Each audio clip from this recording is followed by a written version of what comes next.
গত বছর শ্রীলঙ্কা সফরে হুট করেই ওয়ানডেতে নেতৃত্ব হারান নাজমুল হোসেন শান্ত। অধিনায়কত্ব হারানোর পর ব্যাটিংয়ের ফর্ম হারালেও সম্প্রতি নিউজিল্যান্ডের বিপক্ষে একটি অর্ধশতক ও শতক করে ছন্দে ফেরার আভাস দিয়েছেন এই ব্যাটার। আসন্ন 2027 বিশ্বকাপের জন্য মেহেদী হাসান মিরাজকেই দলনেতা মেনে পরিকল্পনা সাজানো বাংলাদেশ দলে শান্তর ভূমিকা কি তা পরিষ্কার করলেন তিনি নিজেই।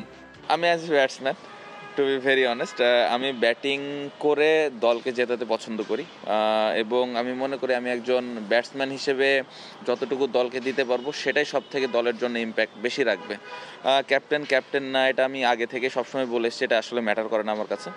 রেসপন্সিবিলিটিস আসলে ভালো লাগে, রেসপন্সিবিলিটিস নিয়ে ব্যাটিং করতে পছন্দ করি। আমি একজন ব্যাটসম্যান হিসেবে কিভাবে আমি কন্ট্রিবিউট করতে পারি দলের হয়ে, এটা নিয়ে বেশি ফোকাস করছি। মিরাজ, আমি যদি স্ট্যাট অনুযায়ী যাই, দল ভালো করছে, 3টা সিরিজ জিতেছে। আমার মনে হয় যে ও এনজয় করাটা খুব ইম্পর্টেন্ট।